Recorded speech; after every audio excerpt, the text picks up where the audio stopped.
الحمد لله إلهي بانكم mahadinaynaa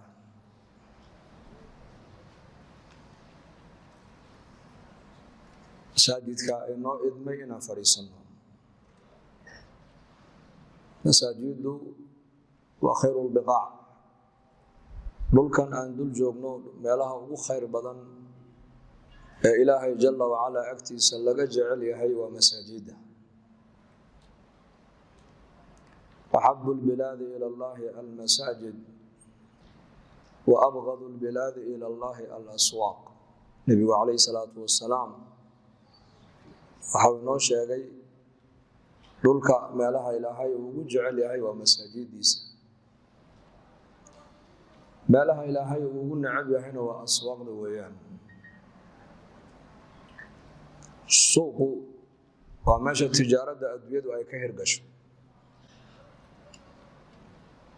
masaajiduna waa meesha ay ka hirgasho tijaarada aakhiradu tujaaru dunya aswaaqda ayaa laga helaa tujaaru aakhirana meesha mar walba laga helo waa masaajida weeyaan Sufyaan ath-Thawri rahmatullahi alayhi ayaa oran jiray al-mu'minu fil masjid kas-samaki fil ma' qofka mu'minka masaajidka dhexdiisa marka uu joogo wuxuu la mid yahay sida kalluun biyo ku dhex jiro oo kale kalluunka noloshiisa oo dhan waxa lagu xidhay waa biyaha hadii biyaha uu ka dhex baxana isaga dhibaato oo dhimanaya muuminkana meesha uu ku noolaada waa masaajid meesha qalbigiisu ku xasila waa masjid meesha uu diintiisa ka barta waa masaajidka meesha muuminku ilaahay kaga xidhmaa waa masaajidka noloshiisa muuminku meesha uu ku toosiyaa waa masaajidka meesha ilaahay kaga xidhmaana waa masjid muslim baan ahay masaajidkana kuma xidhni waxay ka dhigan tahay ilaahay cilaaqo lama lihi bay ka dhigan tahay ibn Abbas radiyallahu anhuma ayaa la weydiiyo lagu yiri ninka salaada jumcadana aan soo xaadireynin salaada jamacana aan ka soo qayb galeyn waxa oran lahayd markaas uu huwa fi naar haduu sida ku dhinto naar buu ku dhex jiraa buu naar ninka salaada jumcana aan soo xaadireyn shanta waqtina jamaca aan laga helaynin jamaca aan ku xidhnayn jamaca muslimiinta haduu sida ku dhinto naar buu ku jiraa buu marka muuminku meesha uu ku kaga xidhma rabbigi waa masaajidka meesha uu akhlaaqda wanaagsan uu ka kasbada waa masaajidka meesha uu shariicada islaamka iyo diintiisa uu ka barta waa masaajidka meesha qofka dadnimadiisu ay ku hagaagtaa waa masaajidka marka noloshiisa dhan baa masjidka ku xidhan qofka muuminka sida ilaahiisa ugu xidhmaayo masjidku ka baran sida labada waalid u raali gelinaya masjidku ka baran sida uu ganacsiga u hirgelinayo ganacsigiisa masjidku ka baran sida uu jaarkiisa ula dhaqmayo cilmiga masjidku ka qaadan sida uu ganacsanayana cilmigeeda masjidku ka qaadan haduu ummad maamulayana xabka u maamulayo cilmigeeda masjidku ka qaadan muuminku masaajidka markuu dhex joogo baa la yiri waa sida kalluun biyo ku jiro oo kale wal munaafiqu fil masjid ka tayr fil qafas qofka munaafiqa masjidka dhexdeeda markuu joogana wuxuu la mid yahay shimbir banaanka uu iska duulayo iska xayaadayo laga soo qabtay oo qafas lagu dhex riday meeshiisa ma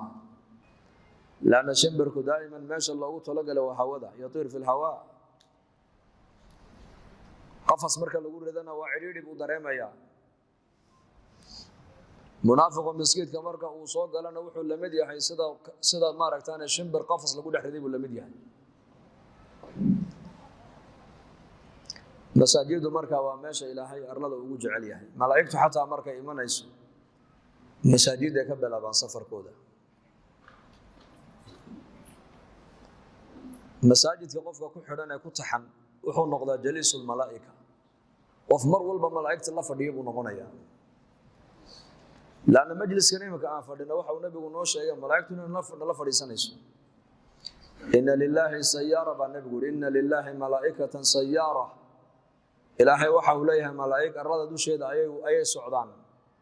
yaltimisuna majalis adh-dhikri majaalista ilaahay lagu xusay ayay raadiyaan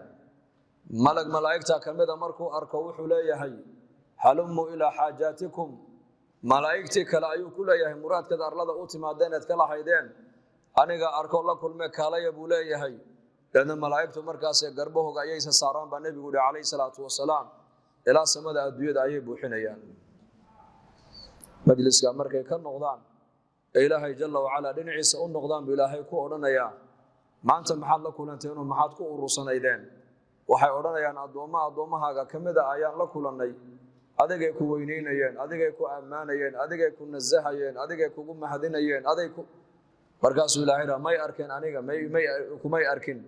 hadday arki lahaayeen bal ka warrama baa ilaahay yidhaahdaa markaasuu leeyahay malagii hadday kuwa ku arki lahaayeen ayagoo adiga aanan ku arkin bayba ku ammaanayeen oo kugu mahadinayeen oo ku weyneynayeen hadday adiga ku arki lahaayeen sida hadda ay ku ammaanayeen ee ku xusayeen si ka sii ziyaadsan bay ku hadal hayn lahaayeen markaasuu ilaahay yidhaahdaa maxay weydiisanayaan bal ii sheega markaasuu yidhaahdaa malagii jannaday ku weydiisanayaan oo jannadeeda may arkeen may arkin hadday jannada arki lahaayeen bal ka warrama siday hadda jannada ku weydiisanayaan si ka daran ayay jannada ku weydiisan lahaayeen markaasaa ilaahay yidhaahdaa maxay iga magan gelayeen naarta oo naartayda may arkeen maya hadday arki lahaayeen bal ka warrama hadday arki lahaayeen sida hadda ay naarta kaaga magan galayaan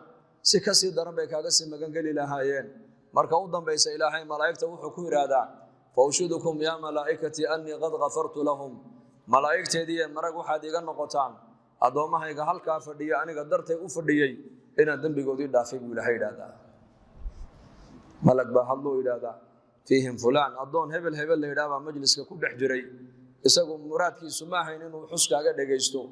inuu ammaantaada umu fadhiisane laakiin muraad kale uu meesha ka lahaa markaas ilaahay odhanaya humul qawm laa yashqa bihim jaliisuhum kuwaas waa qoom kala fadhiistaan ma hooga isagana dambigiisa dhaafa baa ilaahay ku yiraahdaa majalistan ilaahay aan ku ammaanayno ee diinteena macaan isku baraarujinayno ama quraan aan ku akhrisanayno ama xalaqaat ilmi masaajidana aan kaga qayb galayno ama kaliya intood masjidka aad fadhiisato aad ku dhikrinaysid aad waqtigaaga adduunyada intood ka soo goysid aad masaajidka ilaahay ku camiraysid dambi dhaaf baad ka helaysaa qalbiga ayaa kuugu xasilaya malaa'igta ayaa kuugu ducaynaysa ilaahay baad ugu dhawaanaysaa walbahaarkii adduunyada ayaa kaaga baaba'aya masaajidka huwa alladhi anzala as-sakinata fi qulubi al-mu'minin liyazdadu iimanan ma'a iimanihim sakina qalbigeena ku soo degaysa sakinadu waa maxay iimaankii aad lahayd baa iimaan kuugu ziyaadaya aqoontii aad lahayd baa aqooni kuugu biiraysa cilmigii aad lahayd baa cilmi lagugu daraya qurbi min allah hadba intaad ilaahay aad u dhawaan jirtay in ka badan ayaad ilaahay u sii dhawaanaysaa markaad masjidka ku nagaato marka masaajidka hadduu qofku xaqiisa u bato jaliisul malaa'ika ayuu noqonayaa qofku hadduu suuqa u batana jaliisu shaytaan buu noqonayaa shayaatiintu la fadhiisanaya halka masaajidana malaa'igtu ay imanaysa baa la yidhi aswaaqdana shaydaan ayaa calankiisa ka taagto junuudiisa ka kala dira marka qofka suuqa u bata tabiicadaha abaaliista tabiicadaha shaydaanka ayuu yeeshaa shaydaanka dabeecadiisu waa maxay al-isyaan wal-kibr wal-hasad wal-bughd nacam wal-kufr wal-iyadu billah sifaadka xun ee damiimada ee qofka lagu arkana ilaahay uu ka dheeraanayo ayaa qofka ku beeranta hadduu qofku majaalista suuqa u bato lidalika nabigeenu sallallahu alayhi wasallam saxaabadiisa uu ka ilaalin jiray suuqa inay fadhiistaan iyaakum wal julusa fi turuqat yako suuqa fadhiyo maalin arkay wuxuu ku yiri jidadka aad fadhiisanaysaa baan iniga digaya rasuulku yiri malana min majalisina buddu natahaddathu fiha biladin meel kale ku sheekaysano ma haysan nabi allah sheekadoodu maxay hayd bay kula tahay diinu bay ka sheekaysanayeen jaahiliyadii noloshay ku jireen iyo islaamka macaankayga isbarbar dhigayeen diinta nabi maxamed ku soo degtay bay mar walba majaalista suuqooga isku barayeen markaabuu nabigu yidhi haddii dariiqa fadhigiisa aad ka maarmi weydaan oo meel badiilood fadhiisataan oo meesha meel ka duwan aanan haysan waa hagaaga dariiqa xaqiisa siiya buu rasuulku yidhi sallallahu alayhi wasallam oo xaqa dariiqu nagu leeyahay waa maxay waxa uu nabigu yidhi qadul basar indhihiina laaba buu nabigu yidhi kaful adha dadka dariiqa marayana dhibtiina ka laabto ka haysta buu nabigu yiri raddu salaam dadka dariiqa maraya markay in salaamana salaanta u celiyo buu yiri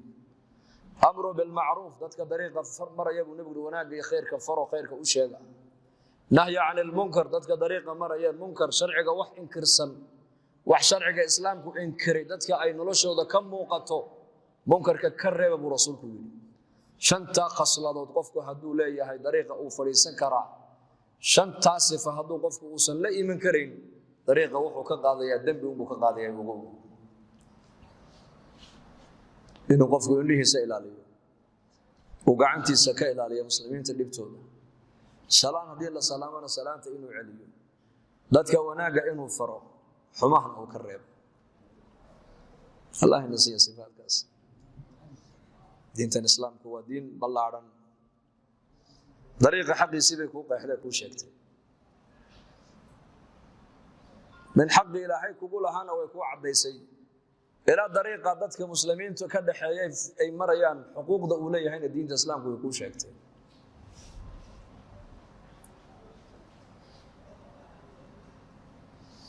marka goolay dadkeenan waxaan u badanahay dadka suuqa ka bayac mushtariinaya Soomaaliya bayac mushtarkiin Allah inii barakeeyo amiin hada lana tijaarada wanaagsan ee xalaasha waa cibaado bay culimadu yiraahdaan waa cibaado oo nabiga sallallahu alayhi wasallam wakiilaha dirhamka aad ilaahay diinkiisa aad ku bixisay iyo dirhamka adoon aad ku xoreysay iyo dirhamka miskiin aad siisay iyo dirhamka reerkaaga masaariif aad uga dhigtay iyo biilkoodii aad uga dhigtay ilaahay agtiisa waxa ajar badan oo khayr badan buu nabigu ka aad reerkaaga ku bixinaysay markuu xalaal yahay weeyaan xaraan haduu noqdo may bishardi waa inuu ahaado xalaal kasbiga xalaashaana bay culimadu yiraahdaan waa cibaado saddex khasmadood haduu kasbigaasi uu leeyahay cibaado noqon haduusan lahayn cibaado noqon maayo marka uu horeysa kasbigaasi waa inuu ahaado xalaal piir waa inuu ahaado marka saddexaadna kasbiga dhexdiisa wax macsiya waa inaan lagu sameeynin oo macsiya laga ilaaliyo oo ilaahay taacadiisu ay kugu dhaafin salaadu yeena kugu dhaafin kasbiga dhexdeeda wax qaflad oo diin la'aan ayaan lagu arkin waa maqaaxiyaha arkaysa subaxdina quraan bay ku daaraan iyo ku furaan waaga marka dadku indhaha kala qaadaan hees qaaciya bay ku tuuraan idan maalin ku weecanoon idhawniyo عجلة القرآن كأما وعدك العلماء الصباح ذي الدار يسود المات كده يسدا وحول ذاتك يسوع قال يقول هذا تأكل داي لا إله إلا الله وهذا الصباح ذي محاول دارتها وحول وبركة وبركة بركة كردين يا بولي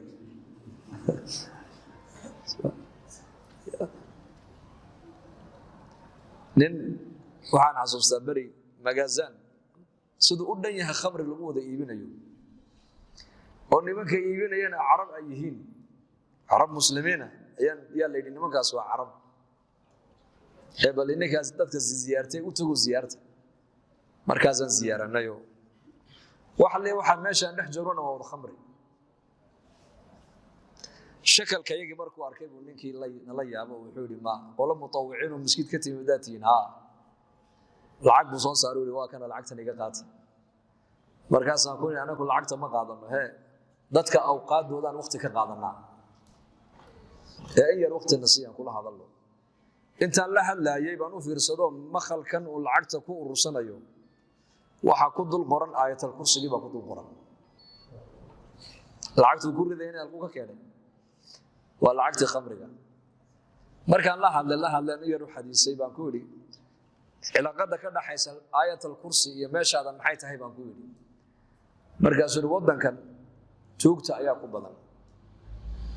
niman baa ku soo galay xabad rasaas ee madaxa kaaga dhifanayaan waxa meesha yalla way qaadanayaan marka aayatul kursina wuxuu hooyadii baa ii sheegtay igu tiri aayadaas wax xifaado weeyaan waxa leeyahay wixii lagu akhriyay iyo meesha lagu akhriyay ilaahay waa ilaaliyay saasan ku ogaaday buu aayadani markaa way ilaalinaysaa lacagteedii buu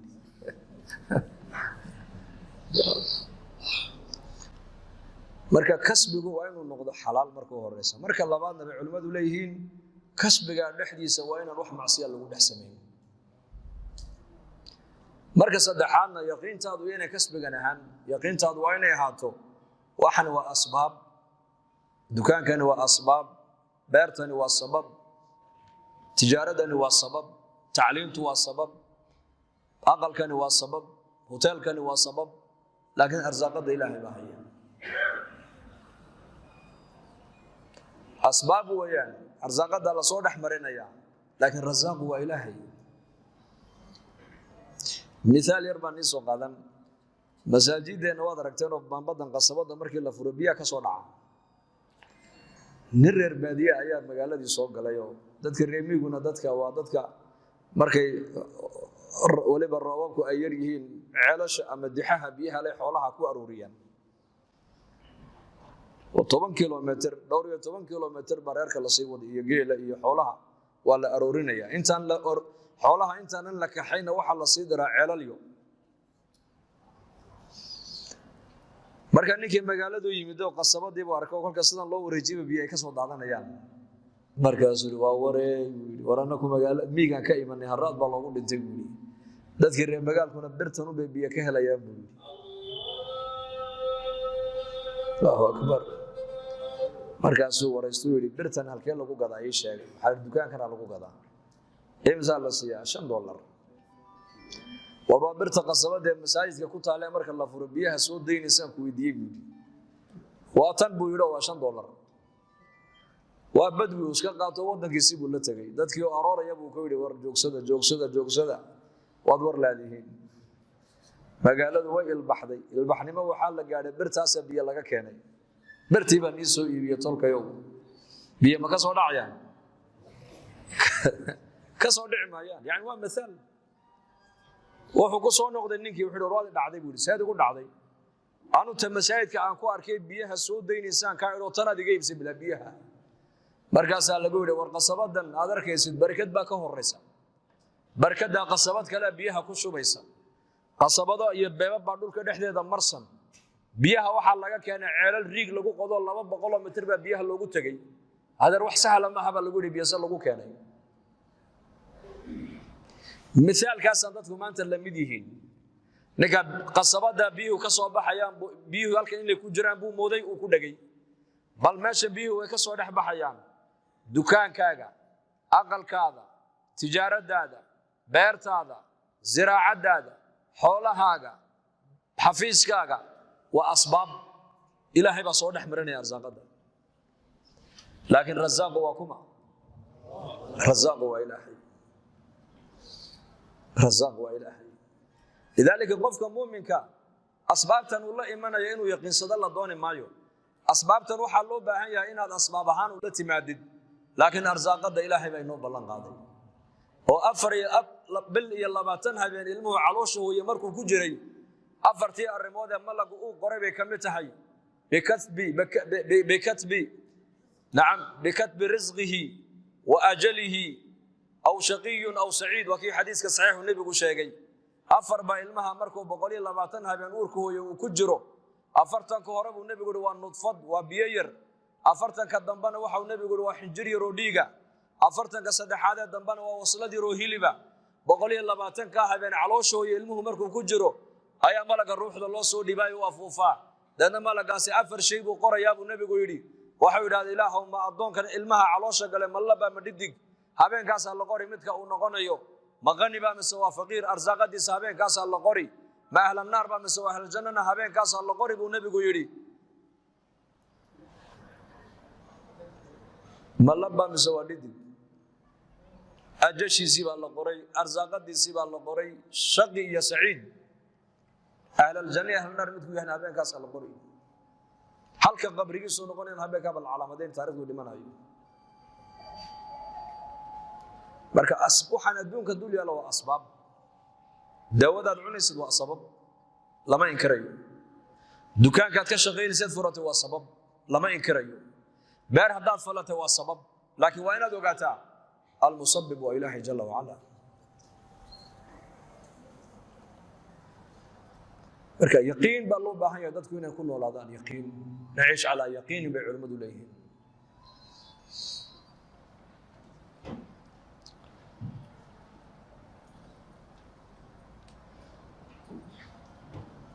marka kasbiga xalaasha hadduunan ku dhicin dariiqadii nabigeena calayhi salaatu wasalaam dambi baa ka dhalanaya isagana waxaa ka mid uu nabigu sheegay xadiis saxiixa waa kii nabigu lahaa saddex ilaahay qiyaamaha la hadli maayo dambina ka qaadi maayo ilna xariislana ku dayi maayo cadaab kulul oo daranna way leeyihiin buu nabigu yidhi saxaabadu markay sidaa u maqleen hadalkaas saddex jeer buu nabigu ku celiyay saddex ilaahay qiyaamaha dambigooga dhaafi maayo ilna xariisla ku eegi maayo walaa yanduru ilayhim eegi maayo xaggooda weeyaan laana cidda ilaahay daymooday baa la yidhi ilaahay waa u naxariistay ka dhigan tahay lana hadli maayo ilaahay jalla wacala cadaab kulul oo daranna way leeyihiin saddex jeer markuu intaa nebigu ku celiyey ayuu yidhi abaadar baa yidhi khaabuu wa khasiruu man hum yaa rasuul allah kuwaasi way khasaareen wayna hoogeen ayay yihiin nebi allow noo sheeg markaa buu nebigu sal alla alay wasalam wuxuu yidhi almusbilu waa ninka maradiisa quraanta dhaafiye buu nebigu yidhi kibir iyo khuyalaa buu u dhaafiya xarago iyo isla weyni ama surwaal ha qad noqoto ama qamiis ha noqoto ama macawis ha noqoto ama jubbad ha noqoto qofka maradiisa quraanta dhaafiya waa ahla naar walciyaadu billaah walmannaan buu nebigu yidhi ka dadka u gallad sheegte ee dadka ku yidhahda anigaa wax kaa dhigay anigaa halkaa ku gaadhsiiyey anigaa maaragtaanay bani aadan kaa dhigay anu haddaan jirin adigu ma jirteen dadkana anaa kugu daray abaalkayga maad ilowday mannaan gallad sheegte mu'minku ma gallad sheegto mu'minka waxaa lagu yaqaanaa laa nuriidu minkum jazaa'an walaa shukuura marka uu wax la baxayo markuu ummad wax baraayo markuu khayr ummad u samaynayo markuu ixsaan samaynayo waxa uu leeyahay anu ilaahay ma ina adiga waxba kaama barababa ilaahay dartii baan wax kuugu qaban lan ilaahay baan wax ka sugayaa iyo walmunfiqu silcatahu bilxalaf alkaadibi baa nabigu yidhi ninka badeecadiisa ku iibiya dhaar beena badeecaduu iibinayay buu ku iibinayaa dhaar beena maxaa dhaarta kugu kalifay si qofkan jeebkiisa lacagta ku jirta uu ula baxa buu leeyahay anigu $5 baan ku iibsaday $1 baan dul dhigtay intuu weliba u dhaarto maxaa been kugu kalifay aba waxaagiya tijaaradu waa xalaal maxaad been ugu tijaaradaadii aad been ugu badili dhaar beena maxaad ugu iibin waa ina runta u sheegtaa qofka intaa baan siinaya intaa wixii ka hooseeyana kama ma dhimi karo marka taajirka waa inuu ahaado taajiru saduuq alamiin yuxsharu yowma alqiyaamati maca annabiyiina baa nabigu yidhi xadiis kale ninka taajirka ee tijaaradiisa labadaa sifa ku iibinaya labadee alsidqi waalamaana waa run wixiisu waa run been ma sheegayo wuxuu iibinaya run buu ku iibinayaa waxuu qaadanaya run buu ku qaadanayaa amaanana uu leeyahay dadka agtiisa ay ku isla ganacsanayaan hadday amaano u dhibtaan amaanadii way ugu imanayaan labadaas sifa ninka taajirku wuxuu ku noqonayaa ma taqaanaa maalinka qiyaamaha wuxuu la soo baxayaa sidiiqiintu la soo baxayaa sidiiqiin nebiyadu la soo bixi oo sidiiqiintu la soo bixi oo saxaabada rasuulka radiyallahu canhum raggii jannada loogu bishaareeyey ragga ugu qiimo badnaa ugu waaweynaa tujaar bay haayeen cusmaan bin cafaan taajir buu ahaa abi bakr sidiiq taajir buu ahaa cabdiraxmaan bin cawf taajir buu ahaa sacd ibn abi waqaas taajir buu ahaa zubayr bin cawaam taajir buu ahaa tujaar bay haayeen tobanka jannada loo bishaareeyey bay waxay culimmadu yidhaahdeen nin ahla sufaa kuma jirin tobankuba wujahaa u naas bay haayeen ahla sufuhana waad garanaysaan waa raggii nebiga calayhi salaatu wasalaam masaajidka nebiga xagga dambe ka deganaayeen oo abaa hurayra ayaa ka mid ahaa raggaas waa la yaqaanaa raggaas laakiin tobanka jannada loo bishaareeyey ragga wada sharaf labay haayeen oo dadka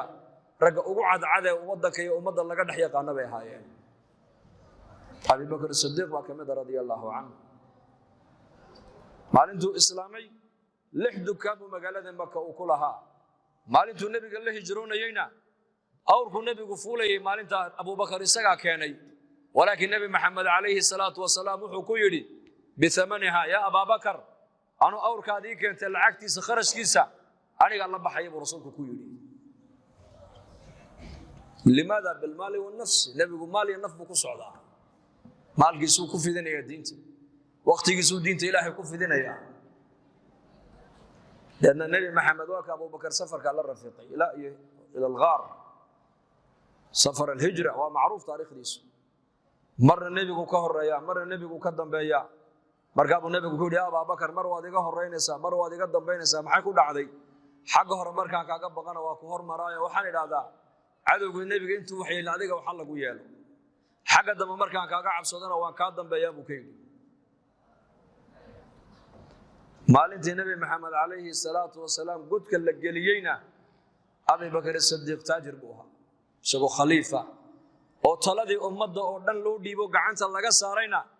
wuxuu ahaa ninkii dharkiisa intuu qaada bagaashka tagay bacdaha tagay dharkiisa ku iibinayay oo Umar ibn Khattab gacanta intuu soo qabtay uu ku yiri xageed u socotaa de waan shaqo tagay reerkii ubadkan u shaqo tagay buu ka yiri ganacsi daba haleeli masjid buu ka yiri taladii ummadda lagu dhibay adiga oo reerkayga masaariiftoodiina annaka bixinayno u suureen in aad halka fadhi baa lagu yiri taladii ummadda loo dhibay maskaxdiisa kuma soo dhicin mas'uuliyadda lagu dhibay baad reerkaaga iyo ubadkaaga ku nooleyn doontaa maskaxdiisa kuma soo dhicin waxa maskaxdiisa ku jirta reerkaagana adaa ka mas'uula tanaad ummadda u qabatayna waa mas'uuliyad ummadda u khidmaynaysa halkeen kala joognaa waa kaas Usman ibn Affan kadalika qani buha Usman qani غزوة تبوك markuu nabigu baxayay wuxuu ahaa ninkii 700 oo awr iyo 500 oo faras nabiga hortiisa keenay buu ahaa ayuu inta ciidanka ay ku dar 700 oo awr iyo 500 oo faras inta bixin kara buu ku jira wadankeena asxaabu rasuul marka laga warramay waxaan u asanaa dad fuqara iyo dhulka yaalinay ahaayeen 10,000 oo nin sahiidoodii buu maalinta nabiga u keenay 10,000 ana ka qaaday igu daa gaadiidkay raacayeen uu keenay baadkay cunayeen sahay ka dhiganayeen uu keenay marka uu nabigu gacmaha cirka u taagu yiri ya rab Usman ibn Affan raalli baan ka hay adiguna raalli ka noqo buu yiri نعم المال الصالح للرجل الصالح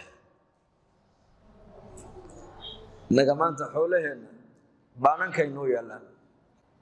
aqalada inoo yaalaan ciiday noogu jiraan oo qallaan ku dhisanaa iyagoo xoolahooga iyo dhaqaalahooga diinta Ilaahay bay ku bixinayeen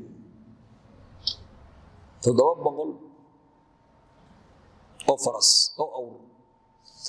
iyo 500 oo faras iyo zaadkay 10,000 oo nin ay cunayeen sahay ka dhiganayeen ila tabuuka ay tagayaan ka soo noqonayaan aniga hal igu duceeyo buu yiri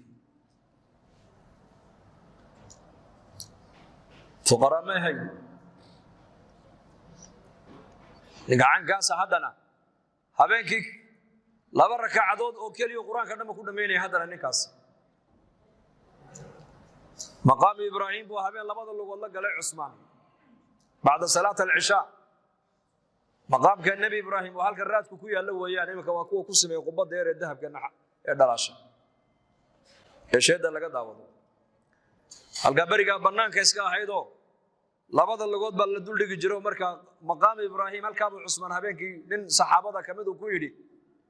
يجا يربح أنا وناكو عبادته مركاسو بقى بحي مركو أركا أميركو دول جوجا بقى دقاقة مركاسو لبض يسولو وذلك هالقلية لبض ركعوه كتو كذي ركعتي كوبان قرانكو ku dhameeyay rakacadii labaadna qol wallo ku tukaday aadaankii fajrkiina wallo adimay adduunyadana tujaar bay haayeen oo xoolaha inta leeg bay diinta ku bixinayeen aakhirada markay noqoto iyo cibaadada markay noqotona quraanka dhan rakacad buu ku khatimayay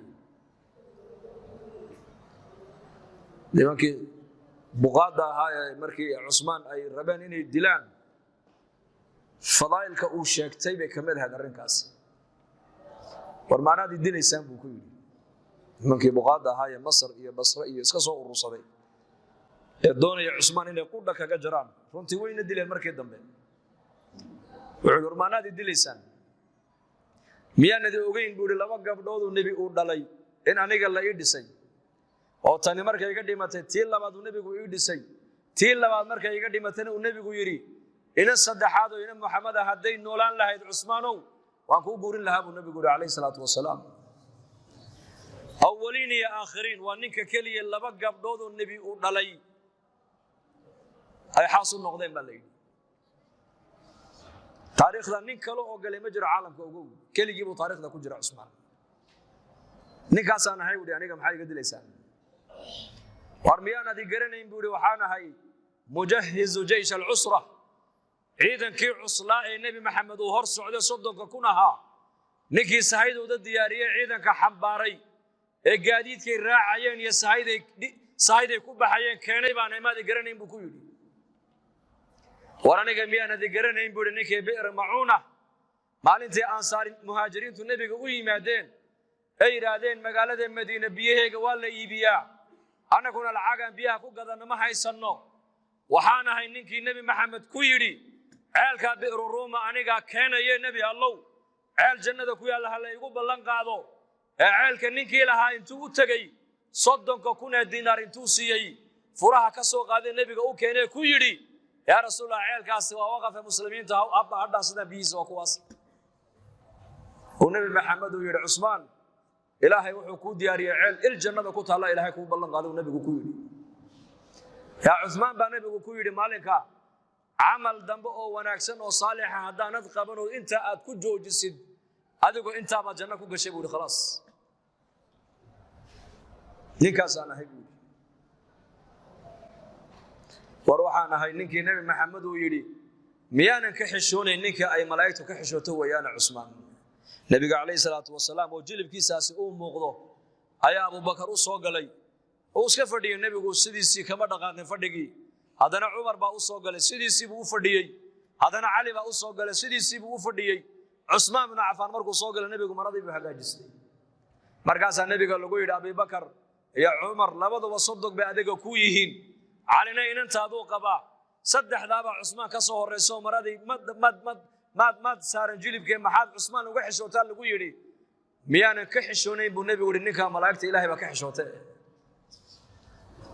وعن الأوجه هاي بالنبي ورهدان سيدي وفردين لها حشو دراد العثمان ما صوق عليه وده كان وجوج لها ورنيكا دليسان ورنيكا سوري نيكا سانه محد يقدر دليسان عليك علي بقى يمدي وإنما دي قرب سعودان وهم كسوق عتاني يا أبا هريرة يا أمير المؤمنين نما كان بقادك وقصود لو عشان بقولون ما قال هذا المدينة أفرتن كن أو نبى جوكتي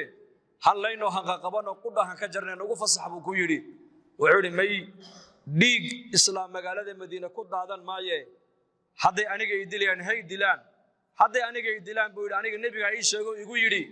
قميص كإلهي كوجلي يبي دم عدونا إنه كاسران هذا عثمان وقميص كأدس كسر تبون النبي يقول يري أنا جاي أركي مسجد وأقول قيامة هلا كل بمسجد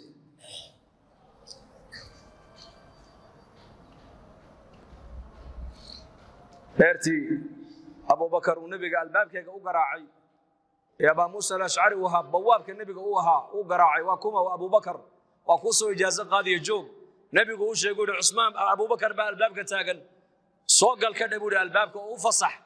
جننا وبشارة هذا عمر بقى قراعي عمرنا وفصح إنه سوق له جننا وبشارة هذا عثمان بقى الباب كتاجن عثمان السوق الكذب وإذن جننا وبشارة بلا يأسي بدون تنوشك برسولكم مركب النبي يقول بشارة مركب الله شيء بلايا الله صعوتا وحول الله المستعان مركب تيبو عثمان حسوسي علي وحو كيري بلايا دا أنا جايني قبسني دون النبي جاي شيء أنا قلنا وانسك الصبر ياي أنا كلي جاي هلا يدلو هندنتو أنا قلنا هدان دنتو نينكلا أو مسلمين تكملوا إنك مدا باتنا دا أودي بني سانة أنا قدرت يها أودع لمين إسكدا يبيو الإسلام نمدو باقي هالنقطة لا أوران ما ينمن بغاضة بيدلين ومدينة كودلين لا أوران ما يوحى لقول شيء هذا نسكوكي فصحائمك مسلمين تي دار الخلافة بودقال كرد عود دولة الإسلام كوي باب أذل أوران بودي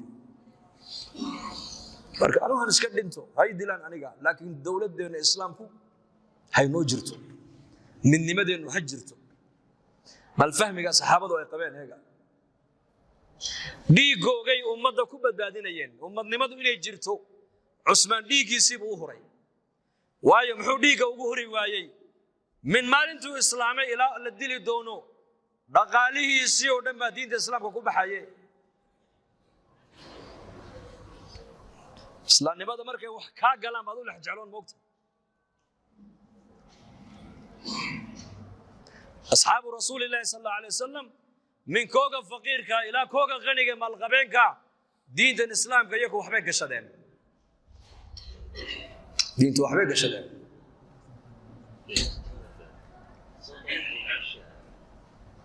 فقتلوه دنا عثمان سلاسي ku dileen ragay waliba uu soomana maalintii la dilaayay isagoo sooman bay dileen markaas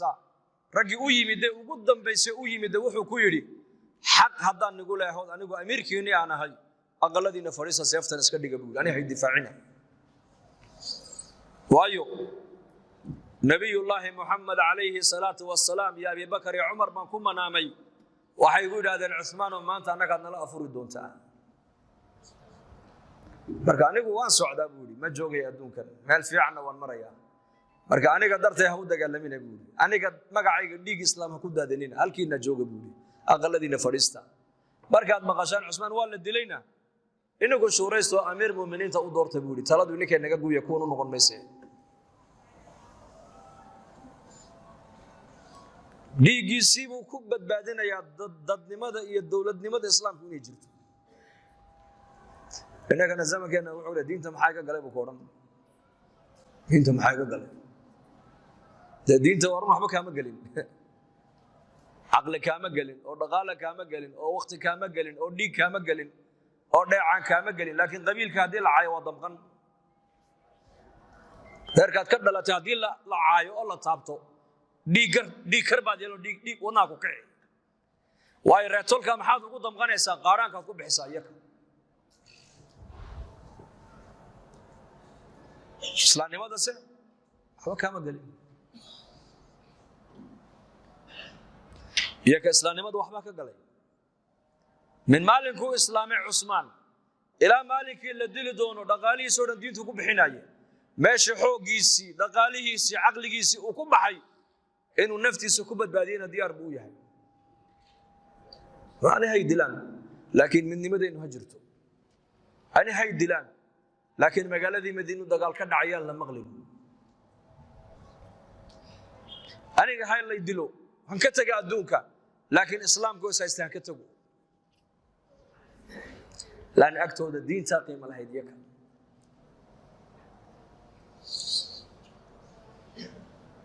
عبد الرحمن بن عوف كذلك غني بها رضي الله عنه القبين وانا عثمان بن عفان كيابي بها يسقنا عثمان بو كيابي عثمان بن عفان وامير اي عثمان اورنجري وحان لا يابا بو تجاره عبد الرحمن بن عوف سيد لا يابتا لو يري وحوري مسلمين مدينه كنول او دن باد مودا inay la leeyihiin markay maqlaan عبد الرحمن تجارتي way kobocdo uu macaashay way la farxaan haday maqlaan عبد الرحمن بن عوف تجارتي khasaara ku yimiday oo hoos u dhacba ku yimiday haday maqlaan way ka naxaan buu yiri waxayna uga naxayaan baan ii sheegay buu yiri dhageysta Usmaan baale magaalada Madiina dadka degan عبد الرحمن saddex buu u qaybsaday saddex qaybood qayb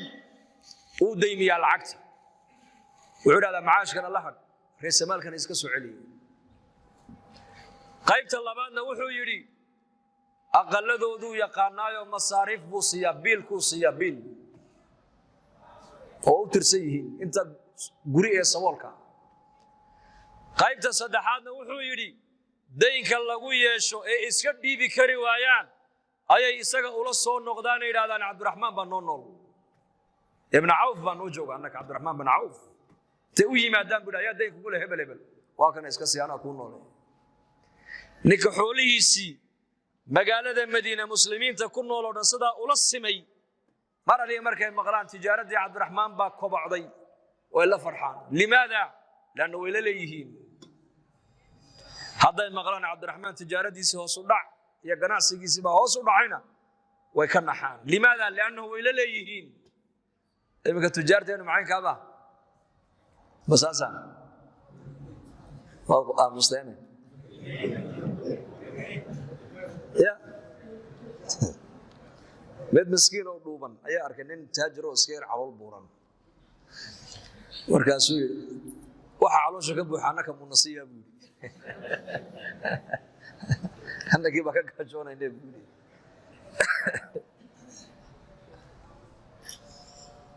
waxay asxaabtu ay hayaan waxay u fahmeen inay muslimiinta u hayaan innakuna waxaan u fahmnay waxaan haysta buu ku leeyahay nin walba anaa iska leh aragtada intay isku jirtaa markaa waxaan haysto anaa iska leh waxaad adigu haysatidna anay igu fiican yihiin iyaku waxay lahaayeen waxaad haysato adaa iskale allah kuu barakeeyo waxaan anigu aan hayana walaal adaan kuu hayaa inaad xaqaaga ku ilaaliyo naftayda uma nooli bay lahaayeen iyaku ummaddaan u noolahay haddaan dhimanayo ummaddaan u dhimanayaa innagana maanta waxaan maraynaa inaan idhaahno hee waaranu nafteeda maan cid kale ma aqaano dadka kale maxaa iga galay buu ku odhan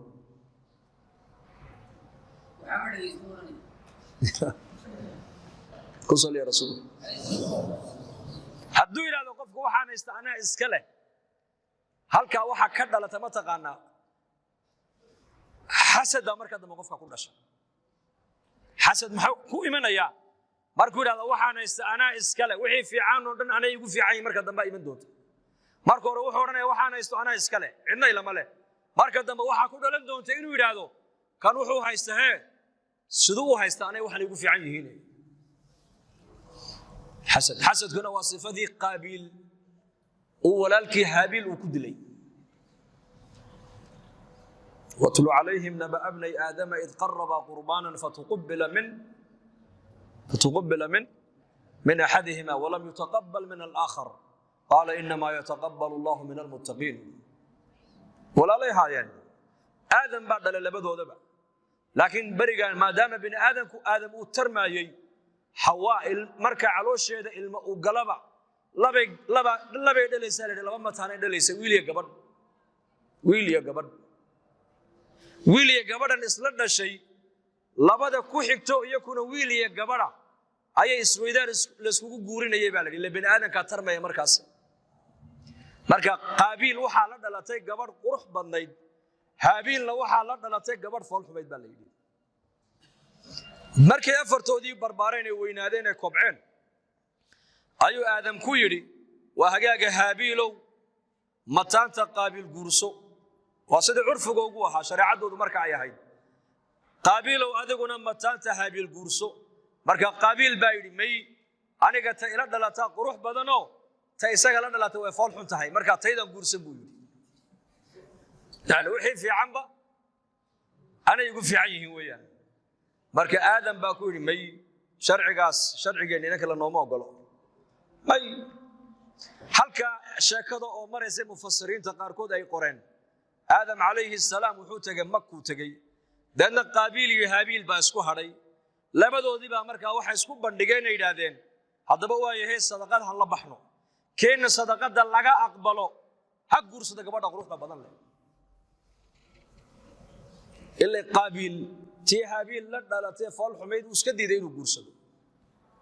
wuxuu leeyahay anu tan mataanta ila dhalatay quruxda badan leh haabiil u dhisi maayo anaa guursan buu leeyahay labadoodii markaa waxaa loo bandhigoo la yidhi sadaqad la baxa ninna wuxuu ahaa beeruhu falan jiray oo qaabiil wuxuu ahaa nin fallaaxo bidirka iyo zaraca dhulka ayuu beeran jiray haabiilna wuxuu ahaa baa la yidhi xoolo dhaqato kana beertiisii wixii ka soo ga'ay buu halkaa ku ururiyey kana xoolihiisii neefkii ugu qurux badnaayee shishlaa ayuu xaggaa soo dhigay baa la yidhi marka sadaqadaas in la aqbalana waxaa lagu garanayey samada waxaa ka imanaysa naartaasi markaa sadaqada la aqbala bay ku degayso way gubaysa way baabi'inaysa marka haabiil sadaqadii uu la baxay ayay ku soo degtay baabi'isay baa waa neefkii tii qaabiil meesha uu ku ururiyey shaciirkii iyo wixii dal cunay zarca aha naartii waa ku soo dhici weyday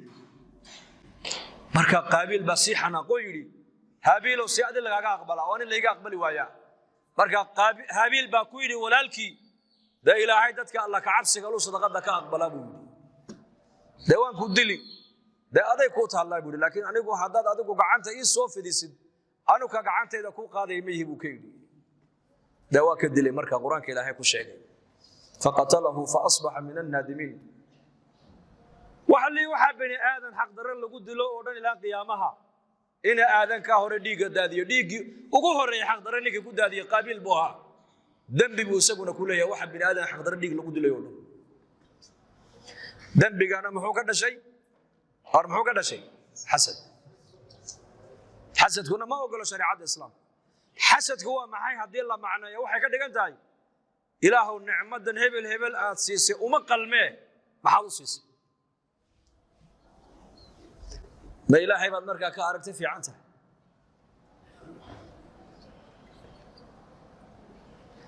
dambiga xasadka lagu leeyahay xasadku marka dambe wuxuu geeyay inuu qaabil walaalkii uu ku dhagaroobo lidaalika dadka baayac mushtarka sifada xasadka waa inay ka fogaadaan kii shalay suuqa soo galay baa laga yaabaa inuu ku dhaafo adiga hay suura sidoo ii dhaafay aniga ilaahay baa u qoray isaga yaa u qoray ilaahay lan rizqu waa munqasim wala qaybiye adduunyada laguma tartamee diinta lagu tartamaa khaslatan man kana fihi katabahu Allah shakiran sabira wa man lam takuna fihi lam yaktubhu Allah shakiran wala sabira laba khasladood qofka noloshiisa ay kamid tahay ku jirto ilaahay liiska shaakiriinta saabiriinta ayuu ku daraa man nadara ila diinihi man huwa fawqahu faqtada bihi wa man nadara ila dunyah ila man huwa adna minhu ninka markay diin noqoto ka sareeyo eega ee ku dayda adduunyo markay noqotana eega ka hooseeya ee nicmada ilaahay isaga uu siiyo hoos u eega ku shukriya labada khasladood nin kale baa la yiri ilaahay jalla wa ala wuxuu ku daraa shaakiriinta iyo saabiriinta marka in adduunyo la iskaga daydo oo walaalka adduunyo lagu la tartamo oo adduunyada lagu xasdo lama ogolo waxa la ogol yahay in qofka diinta lagu la tartamo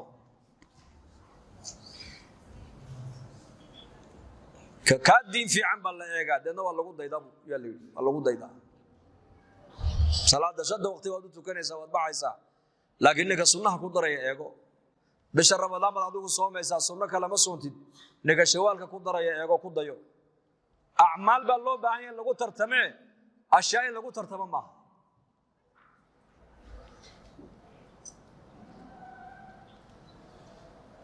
mid walba arsaaqada ilaahay intuu qoray buu helaya in kaloo ziyaada ma helayo kasbiga arsaaqada iskuma xidhno dad baa ka shaqo badan adiga laakiin ka dakhli yar nin baa adiga ka shaqo yar laakiin ka dakhli badan kuuligu subaxda 6 subaxnimo shaqadu bilaabo ayuu 6 maqribka ka soo dhaadhaca isagoo naftiisu ay nafba ku jirinba waxa uu qaadanaya wax yar oo leeyahay $15 ama $10 laakiin injineeradu ka warrama maxay shaqeeyaan injineerku inuu shaqeyn saacad 2 saacadood waliba xafiis qabow ku shaqeyn xafiis qabow oo biyihi u yaaleen oo halkan shaahi u yaalo oo ku sheekaynayo 2-3 saac u shaqeyn waxa laga yaabaa $100,000 inuu qaato maaha qalinka wuxuu ku helay arsaaqada may waa u qornay imsa ka aqoon badan oo xaafadaha fadhido walwalan dadka inta shaqeynaysa kala haysa iyo inta qalada fadhida cunaysa ma badan ya bal dumarku ma shaqeeyaan may hadana way cunaan oo inaga qurux badan yihiin ubadku ma shaqeeyaan may hadana way cunaan oo inaga qurux badan yihiin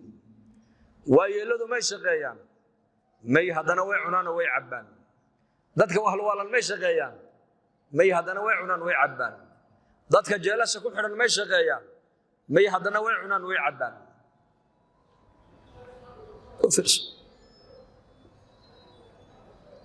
dadka inta shaqaynaysa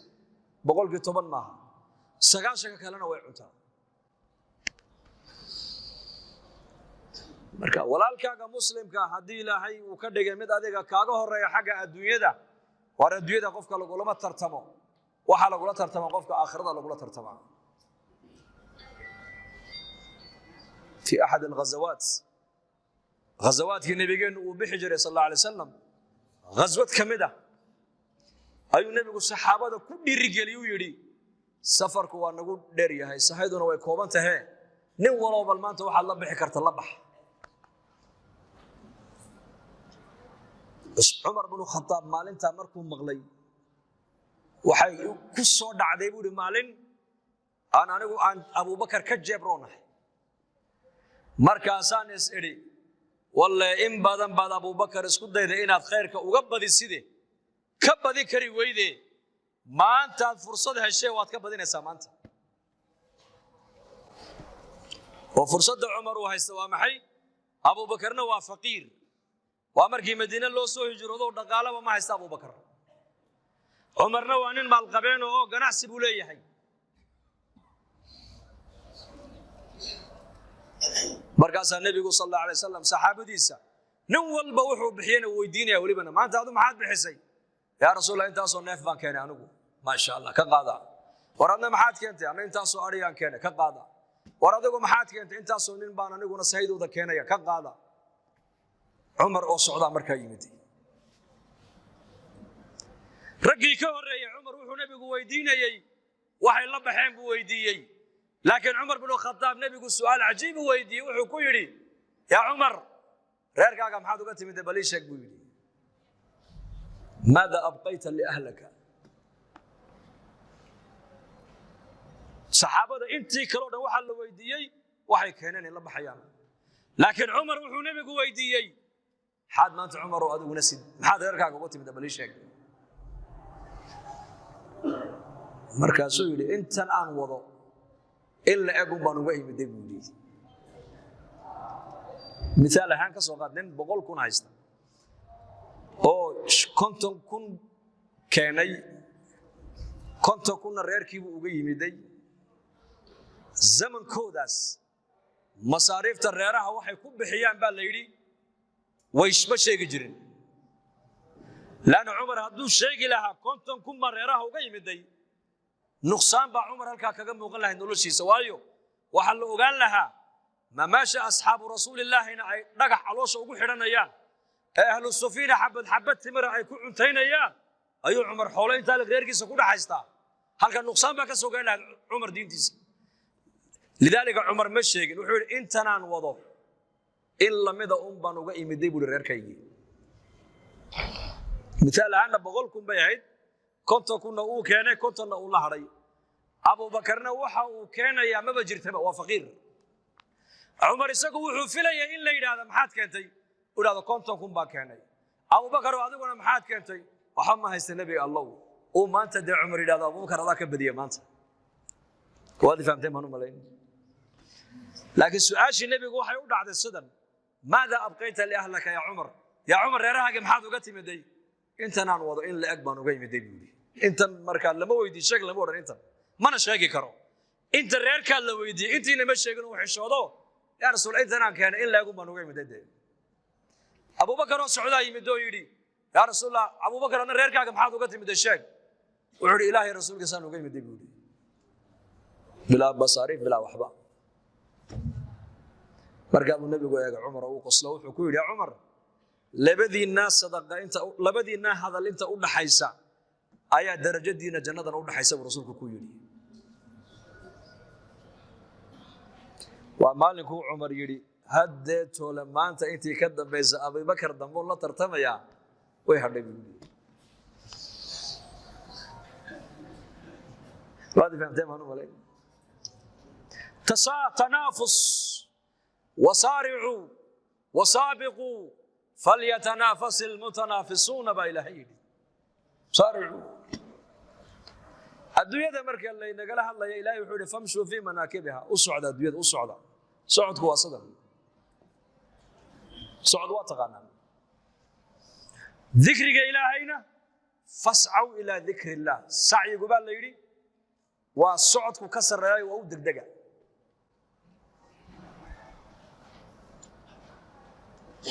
وفي ذلك فليتنافس المتنافسون تنافسكنا waa maxay waa tartan laba qof oo sharad halka loo dhigay oo tartamaysa si u kala badiyaan jannada marka laga hadlayo laba nin oo sharad loo dhigay siday u baratamaan baa Ilaahay yiri u soo baratamaan baa Ilaahay yiri laakiin Ilaahay xaqiisa marka la yirina waxa la yiri fafirru ila Allah firarku waa maxay nin liba xiriinay ka warrama laba nin oo sharatamaysa oo sharad halka loo dhigo baratamaysa iyo nin liba xiriinay miska orad ba arkay orad badan inagu dadkeena zamankan baa la yiri fafirru ila dunya adduunyadii baa loo ordaya maanta diin markay noqotona famshu waa u soconaa waa tukaday maxaa laga rabaa buu qoran wax salaada ka badan baa jira adduunyada u socon laga yiri ilaahay xaqiisana waxa laga yiri fafirru firar ka firarika min al-asad sida libaax naftaada aad uga badbaadin lahayd naarta jahannama uga badbaadi baa lagu leeyahay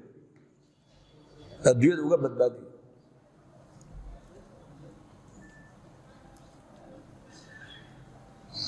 فأدوية أكلا بدين مينو آخرة أكلا بدينينا عمل كونكسب أكلا بدينينا إلهي ودواشيس أكلا بدينينا جنة أكلا بدينينا فاستبقوا الخيرات خير كوسو كلا بديه با إلهي ليه خير كوسو كلا بديه marka adduunyada waa inaad tiraahdaa war inta Ilaahay qadaray baan anigu aan haystaa ma dhaafin karo walaalkayna intan uu haysto Ilaahay baa u qadaray waan u haneeyay لا حسد إلا في اثنتين بالنبي يقولي حسد كدينتين وأقصها والله بس شيء كليا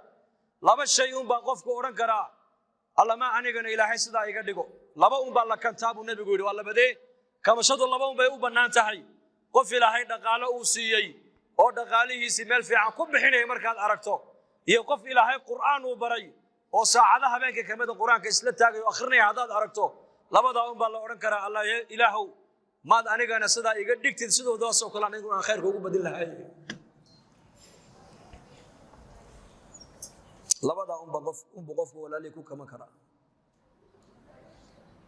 مال قبين مال في عقب حين حولهيس مسجد كل سيا مدارس كل سيا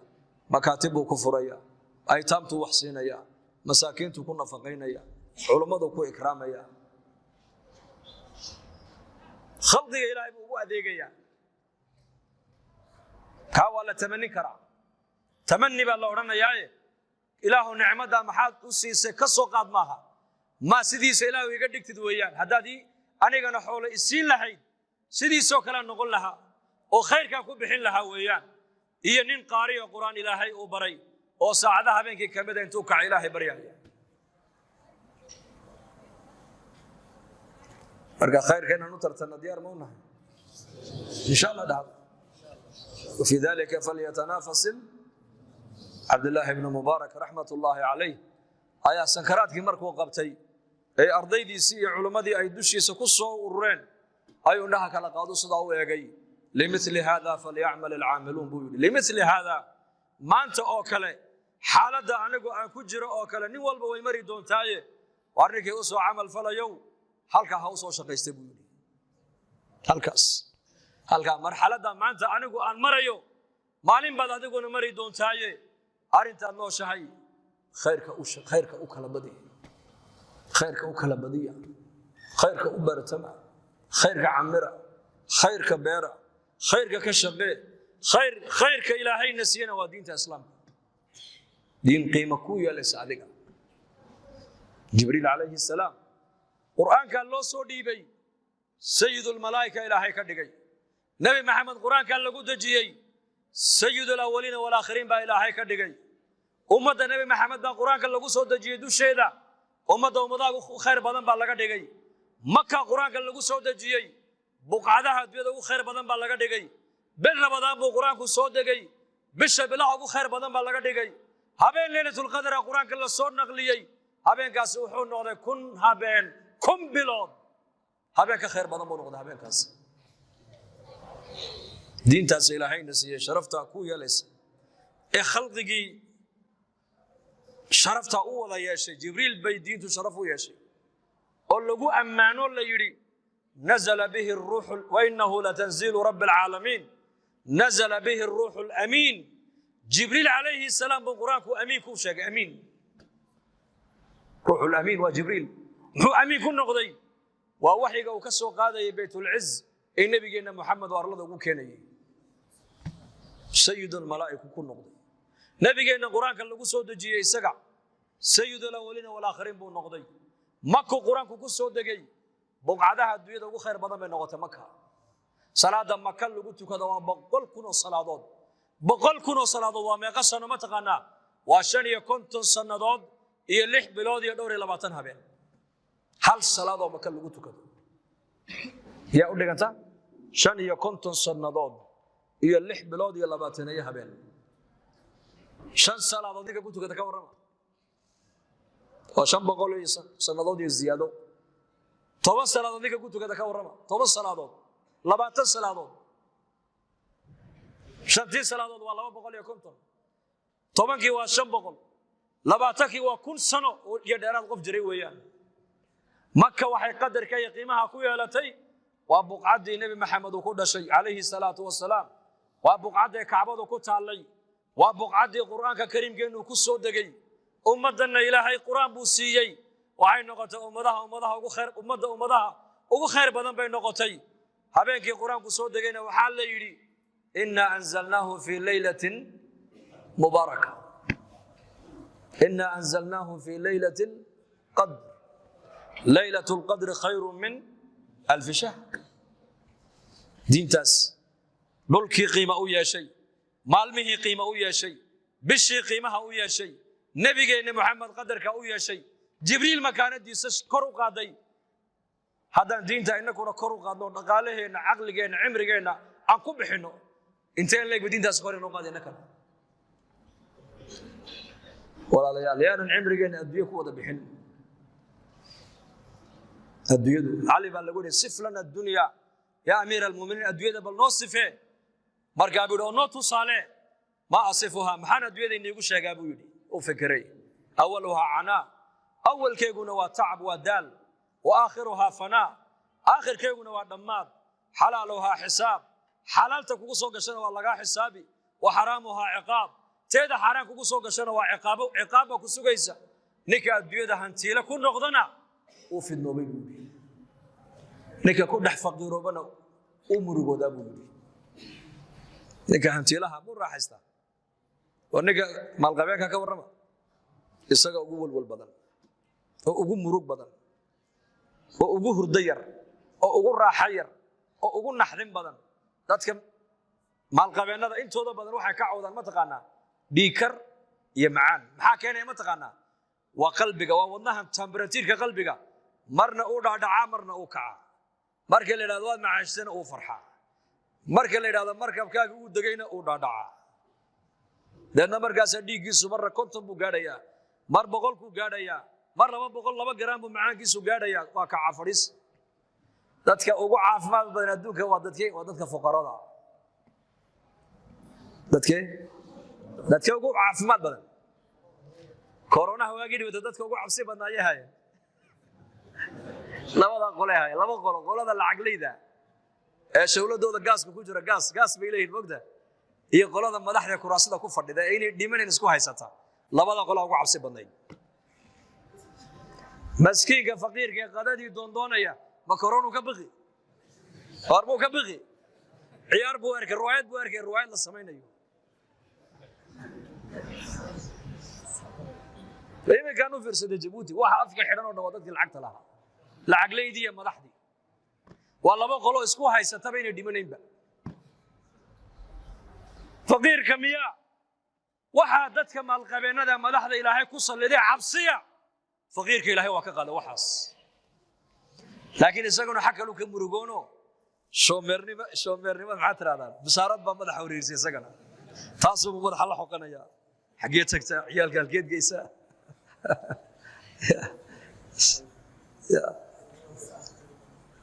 فإن شاء الله هذا إن دينتنا معا كشغينا ديار منها إن شاء الله